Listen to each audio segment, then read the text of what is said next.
What is going on, members of the J area? My name is Jose Ramos Jr. Welcome back to another video here on the channel. And in today's video, we will be targeting TNA wrestling. A little bit of a change up here on the channel. Traditionally, we cover WWE, a little bit more AEW, but I want to be able to incorporate more of a total nonstop action. And what a time to do so then by doing a little bit of a prediction video for the upcoming Slammiversary pay-per-view event. Of course, you guys already know the drill. We're going to go through each currently scheduled matchup on the card and share our predictions and our analysis regarding each result.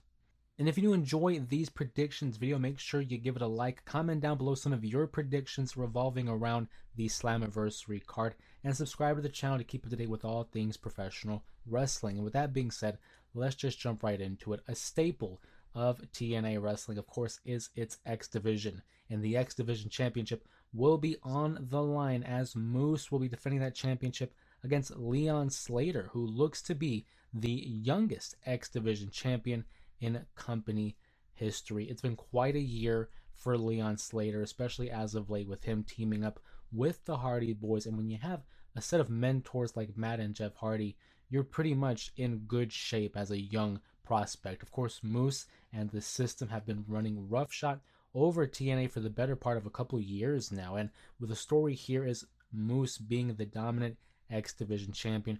Who can defeat him? Will it be Leon Slater? I think it's a perfect opportunity here to capitalize on the stardom of Moose and maybe lend it over to Leon Slater, who again is trying to become the youngest X Division champion in company history. I'm predicting, though, that he will do so here this upcoming Sunday. And speaking of Leon Slater, let's slide over to the Hardy Boys, who are, of course, his mentors, as they will take part in a fatal four-way ladder match for the TNA World Tag Team Championships, as the Hardy Boys will be taking on First Class, also the Rascals, and of course the champions themselves, the Nemeth Brothers. It's a ladder match. You guys already know how I feel about the ladder match. It is my favorite stipulation. Should be high octane offense and a great showcase for some of the best in the tag team division for TNA's roster. A who's who of possibilities of who can come out on top. But I think we're going to go with the wild card here. And I think we're going to see the Rascals regain these championships. The Nemeth Brothers have had a decent run with the tag titles. I don't think the Hardy Boys necessarily need those titles, and perhaps they could go with a surprise and give it to First Class, but something in me just doesn't believe it, and I think it'll be the Rascals going over.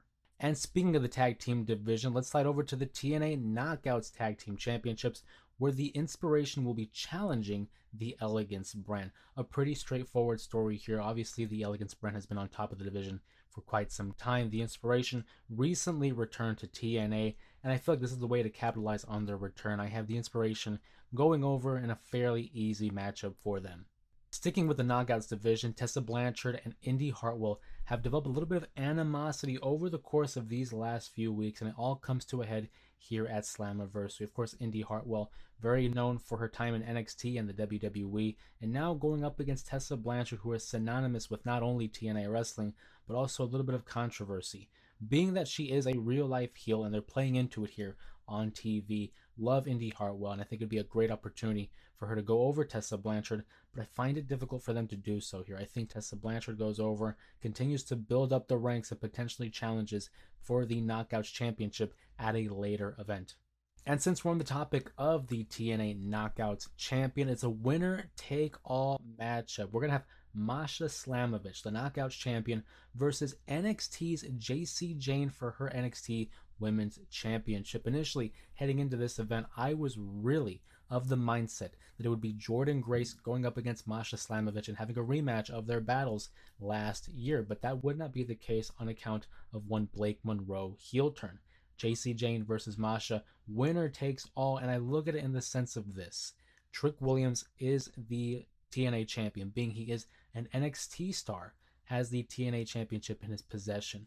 For me, it would make a lot of sense here to go with Masha Slamovich and kind of even the odds between both rosters. But we saw on NXT, Masha got the upper hand here on JC Jane, as well as Fatal Influence, and also held the title. So, I mean, that's a little indicator of what's to come. And if you know, you watch pro wrestling as much as I do, you know that those who stand tall and have the championship in hand, That's usually an indicator that they're not going to win the matchup. But I think I'm going to go against, my own gut here. And I think we're still going to see Masha Slamovich get the win here and have a winner take all, her as the NXT champion and as the Knockouts champion. I think we're going to go Masha Slamovich. I would be upset, though, if they somehow found a way to finagle some kind of finish where nobody wins and we still have both champions of each brand. They're advertising as winner take all, and I do think it would be a bit of a shame if they don't follow up on that and have a winner take all. But for this prediction video, I'm going to rock with Masha Slamovich. Matchup that I'm really looking forward to the most because it's a little bit of a throwback to their time in 205 Live. We have Cedric Alexander versus Mustafa Ali. Again, a callback to the great battles that they had, the heart and soul of 205 Live. And I like the story that we're telling here between Mustafa Ali and the members of Order 4. Having that kind of manipulative and quite frankly, verbally and emotionally abusive leader in Order 4, leading to the tension that has been brewing and allowing Cedric Alexander to come into TNA and kind of reestablish this order amongst the group, because now they seem to be on the same page and a united front for the time being. I think we'll revisit some kind of a breakup down the line. But being at this matchup here, Cedric versus Mustafa Ali, all the pomp and circumstance of the storyline has been told. Now it's time to get in the ring and have the matchup. It should be a great matchup. I would not be surprised if it stole the show. But given the story that we're telling here with Order 4, I think Mustafa Ali gets the victory and kind of weathers the storm here for the group for the time being.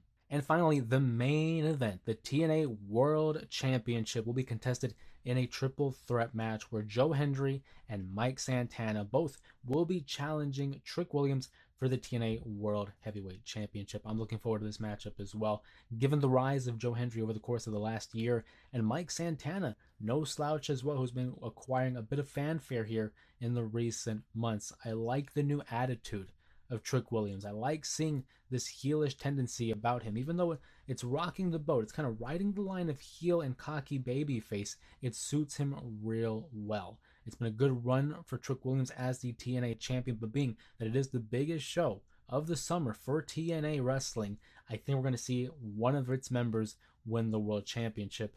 And I got to say, I don't think it's Joe Hendry.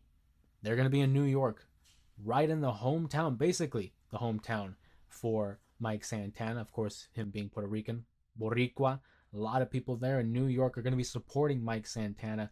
I think he gets the upset victory and wins the TNA World Championship, and we go into Bound for Glory with Mike Santana as the TNA World Champion. I'm looking real forward to this pay-per-view. I haven't seen a TNA pay-per-view live ever. This may be the first time I ever see a pay-per-view for TNA, and I want to know from you guys, what are some matches that you're looking forward to? Make sure to drop them down in the comments section. If you enjoyed this predictions video, like the video, comment down below, subscribe for more pro wrestling content, and feel free to check out some of these videos here that we covered on the channel before, such as the AEW All In review or the live streams that we hold on occasion. Of course, my name is Jose Ramos Jr. Thanks for hanging out with me in today's video, and we'll see you in the next one.